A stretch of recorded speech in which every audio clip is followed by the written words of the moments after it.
ഹൂതീസിന്റെ അടുത്ത ഘട്ട ആക്രമണം ആരംഭിച്ചു കഴിഞ്ഞു. ഇത് ഈയിടെയായി എപ്പോഴും പറയുന്നതല്ലേ എന്ന് ചോദിച്ചാൽ ഇത് ഹൂതീസിന്റെ ആക്രമണത്തിന്റെ സെക്കൻഡ് വേർഷൻ ആണെന്ന് പറയാം. അത്രയ്ക്കും വലിയൊരു ആക്രമണമാണ് നടത്തിയിരിക്കുന്നത്.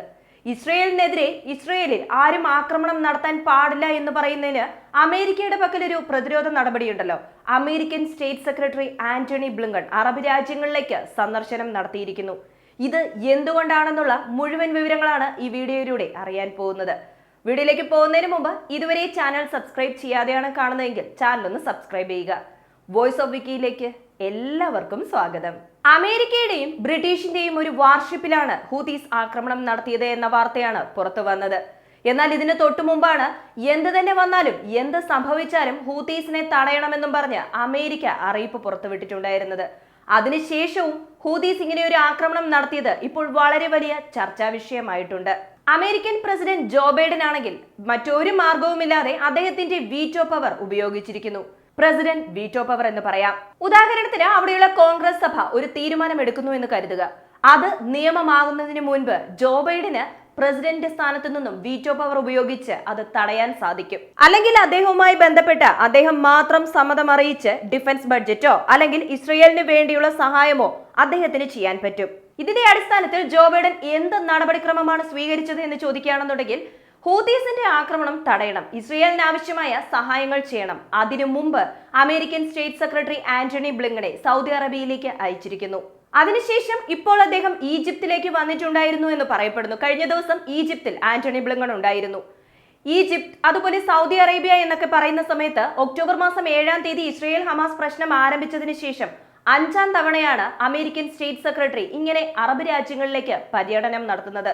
എന്തിന് ഈജിപ്തുമായി ചർച്ചയിൽ ഏർപ്പെടണമെന്ന് ചോദിക്കുകയാണെന്നുണ്ടെങ്കിൽ ഇപ്പോൾ ഏറ്റവും കൂടുതൽ ഇസ്രയേലിന്റെ ആക്രമണം നടക്കുന്നത് റാഫ ക്രോസിംഗിലാണ്. അതുമാത്രമല്ല, ഇസ്രയേൽ തന്നെ സേഫ് സോൺ ആണെന്ന് അറിയിച്ച ഭാഗത്തും ഇസ്രയേൽ ആക്രമണം നടത്തിക്കൊണ്ടിരിക്കുന്നു. ഇതൊക്കെ നോക്കുമ്പോൾ അവിടെയുള്ള ഹോസ്റ്റേജസിന്റെ അവസ്ഥ എന്താണ്? എന്തെങ്കിലും ഒരു സീസ് ഫയറിന് സാധ്യതയുണ്ടോ?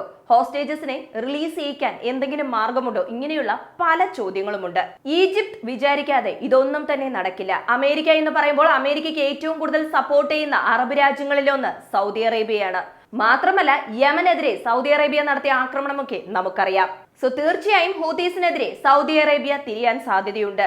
അതുകൊണ്ടാണ് Antony Blinken, American state secretary Antony Blinken Arab രാജ്യമായ സൗദി അറേബ്യയിലേക്കും പിന്നീട് ഈജിപ്തിലും വന്ന് ചർച്ചയിൽ ഏർപ്പെട്ടത്.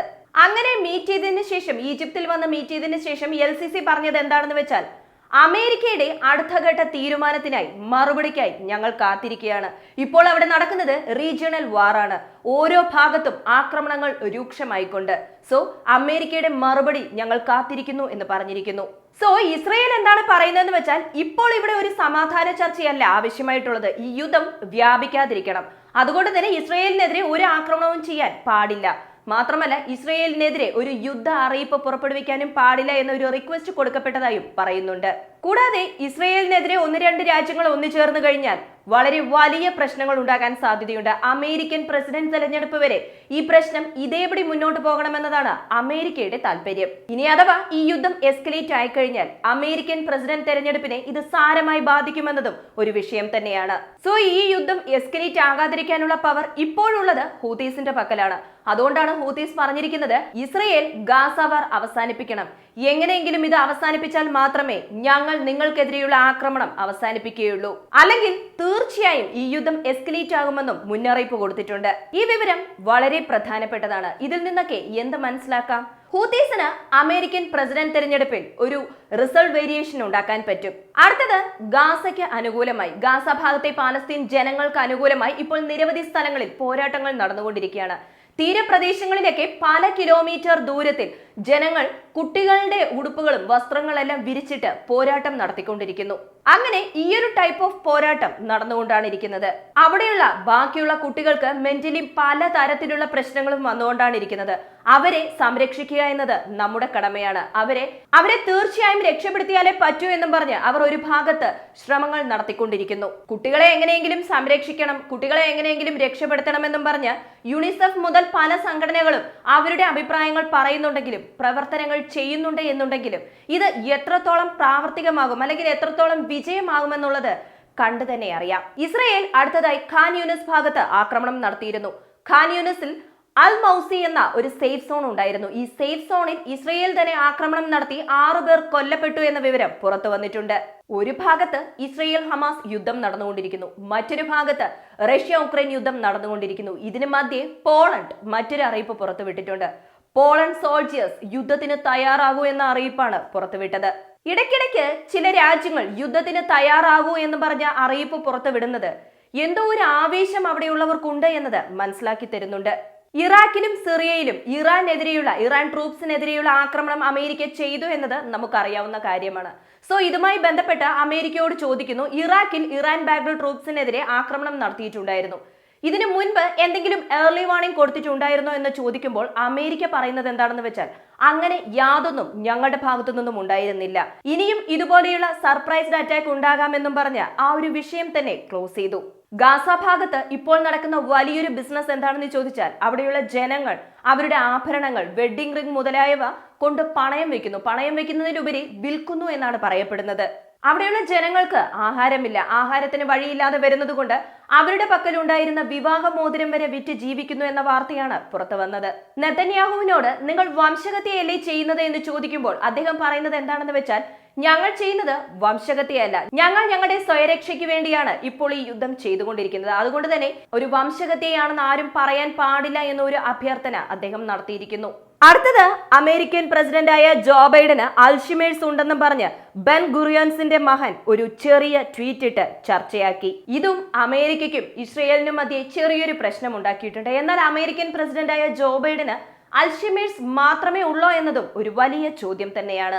അതുപോലെ തന്നെ 1996 മരണപ്പെട്ടവരുമായി 2022 സംസാരിച്ചു എന്നും പറഞ്ഞ് ഒരു ചെറിയ പ്രശ്നത്തിൽ അമേരിക്കൻ പ്രസിഡന്റ് കുടുങ്ങിയിട്ടുണ്ടായിരുന്നു. 2-3 ദിവസങ്ങളിലായി ജോ ബൈഡന്റെ വീഡിയോസ് ആണ് വൈറലായിക്കൊണ്ടിരിക്കുന്നത്. അടുത്തത് ഹൂതീസിനെതിരെയുള്ള ആക്രമണം. ഈ ആക്രമണം ഒരു ലോങ് ടേം ഗോൾ ആണെന്ന് പറഞ്ഞിരിക്കുന്നു. അതായത് നീണ്ട കാലയളവിലേക്ക് പതുക്കെ ഹൂതീസിനെതിരെ ആക്രമണം നടത്തിക്കൊണ്ടേയിരിക്കുമെന്നാണ് പറഞ്ഞിരിക്കുന്നത്. അങ്ങനെ വരുന്ന സമയത്ത് UK എന്താണ് തീരുമാനമെടുത്തിരിക്കുന്നത്? ഇസ്രയേൽ ഹമാസ് പ്രശ്നം സോൾവ് ആയാലും യമനെതിരെയുള്ള ആക്രമണം നിങ്ങൾ നടത്തുമോ എന്ന രീതിയിലുള്ള ചോദ്യങ്ങളും ഇപ്പോൾ ഉയരുന്നുണ്ട്. അടുത്തത് വെസ്റ്റ് ബാങ്ക്. വെസ്റ്റ് ബാങ്കിൽ നിരവധി പാലസ്തീനിയൻസ് ഉണ്ട്, അതേപോലെ തന്നെ ഇസ്രയേലിലുള്ളവർ അവിടെ കുടിയേറി പാർത്തിട്ടുമുണ്ട്. അങ്ങനെ കുടിയേറി പാർത്തവർക്കെതിരെ അവിടെയുള്ള പാലസ്തീനിയൻസ് ആക്രമണം നടത്തുന്നു. അതുപോലെ അവിടെയുള്ള പാലസ്തീനിയൻസിനെതിരെ ഇങ്ങനെ ഇസ്രയേലിൽ നിന്നും കുടിയേറി പാർത്തവർ ആക്രമണം നടത്തുന്നുണ്ട്. ഇങ്ങനെയുള്ള പ്രശ്നങ്ങൾ അവിടെ നടന്നുകൊണ്ടാണ് ഇരിക്കുന്നത്. ഇതിന്റെ അടിസ്ഥാനത്തിൽ ഇസ്രയേൽ ഇപ്പോൾ എന്താണ് ചെയ്യുന്നതെന്ന് വെച്ചാൽ വെസ്റ്റ് ബാങ്കിലുള്ളവരുടെ ഫണ്ട് ഗാസ ഭാഗത്തുള്ള പാലസ്തീനിയൻസിന് സഹായകമായിരിക്കുന്നു. അതുകൊണ്ട് തന്നെ അവിടെയുള്ള ബാങ്കുകളുടെ ഓപ്പറേഷൻ നിർത്തണമെന്ന ഒരു ഇന്റിമേഷൻ കൊടുത്തിരിക്കുന്നു. അതുകൊണ്ട് തന്നെ കഴിഞ്ഞ 2 ദിവസത്തിന് മുമ്പ് അവിടെയുള്ള ഒരു ബാങ്ക് അവരുടെ സർവീസ് മുഴുവനായും സ്റ്റോപ്പ് ചെയ്തിട്ടുണ്ടായിരുന്നു. ഇപ്പോൾ മറ്റൊരു ബാങ്ക് വെസ്റ്റ് ബാങ്കിലുള്ളവരുടെ അക്കൗണ്ടും ട്രാൻസാക്ഷൻസ് എല്ലാം ബ്ലോക്ക് ചെയ്തിട്ടുമുണ്ട്. സോ വെസ്റ്റ് ബാങ്കിലുള്ളവരുടെ പണം ഫ്ലോ ആകുന്നത് അവിടെ കൺട്രോൾ ആയിട്ടുണ്ട്. ഇത് മാത്രമല്ല, ഫ്രാൻസ് അവരുടെ മെഡിക്കൽ ഷിപ്മെന്റ് ഗാസയിലേക്ക് ചെയ്തിട്ടുണ്ടായിരുന്നു. ആവശ്യമുള്ളവർക്ക് ഇവർ അയച്ച ഷിപ്മെന്റ് ലഭിച്ചിട്ടുണ്ടായിരുന്നോ എന്ന് ഇതുവരെ ചോദിച്ചിട്ടുണ്ടായിരുന്നില്ല. കഴിഞ്ഞ ദിവസം ഗാസ ഭാഗത്തുള്ള ഹോസ്റ്റേജസിനും ഷിപ്മെന്റ് ചെയ്തിട്ടുണ്ടായിരുന്നു, മെഡിക്കൽ ഷിപ്മെന്റ്. അതായത് ഗാസ ഭാഗത്ത് ഇസ്രയേലിലുള്ള 100-110 പേരെ ഹോസ്റ്റേജസ് ആയി പിടിച്ചു വെച്ചിട്ടുണ്ടായിരുന്നല്ലോ, അവർക്കായിട്ടുള്ള മെഡിക്കൽ ഷിപ്മെന്റ് ആണ് ചെയ്തിട്ടുണ്ടായിരുന്നത്. ഇത് അവരുടെ പക്കൽ എത്തിയോ എന്ന കൺഫർമേഷൻ ഞങ്ങൾക്ക് തരണമെന്നാണ് പറഞ്ഞിരിക്കുന്നത്. അങ്ങനെയുള്ള കൺഫർമേഷൻ ഞങ്ങൾക്ക് ലഭിച്ചാൽ മാത്രമേ അവിടെയുള്ള പാലസ്തീനിയൻസിന് ആവശ്യമായ മെഡിക്കൽ ഷിപ്മെന്റ് ഞങ്ങളുടെ ഭാഗത്തു നിന്നും ഉണ്ടാകൂ എന്ന ഒരു ചെറിയ ക്ലോസ് വെച്ചിരിക്കുന്നു. സോ ഫ്രാൻസ് പോലെയുള്ള പല പാശ്ചാത്യ രാജ്യങ്ങൾ ഇവിടെ സഹായം ചെയ്താലും അതിന്റെ പിന്നിൽ പല കാരണങ്ങളും ഉണ്ട് എന്ന് നമുക്കിതിലൂടെ മനസ്സിലാക്കാം. ജർമ്മൻ ചാൻസലർ പറഞ്ഞിരിക്കുന്നു, 2 സ്റ്റേറ്റ് പോളിസി പെർമനന്റ് ആയിരിക്കും. സോ അതിലൊരു നെഗറ്റീവ് കണ്ടെത്തണ്ട എന്നാണ് അദ്ദേഹം പറഞ്ഞത്. എന്നാൽ നെതന്യാഹുവിനെ സംബന്ധിച്ച് 2 സ്റ്റേറ്റ് പോളിസി എന്നത് അട്ടർ വേസ്റ്റ് ആണ്. അത് ഞങ്ങൾ ചെയ്യില്ല, അത് മുഴുവനായും ഇസ്രയേൽ ആണെന്ന വാദത്തിൽ അവർ ഉറച്ചു നിൽക്കുകയാണ്. ഈ ഒരു അപ്ഡേറ്റുമായി ബന്ധപ്പെട്ട് നിങ്ങളുടെ അഭിപ്രായങ്ങൾ മറക്കാതെ കമന്റായി ചേർക്കുക. വീഡിയോ ഇഷ്ടമാവുകയാണെങ്കിൽ ലൈക്ക് ചെയ്യുക, ഷെയർ ചെയ്യുക, ചാനൽ ഒന്ന് സബ്സ്ക്രൈബ് ചെയ്ത് സപ്പോർട്ട് ചെയ്യുക. വീണ്ടും അടുത്ത വീഡിയോയിൽ കാണാം. നന്ദി, നമസ്കാരം.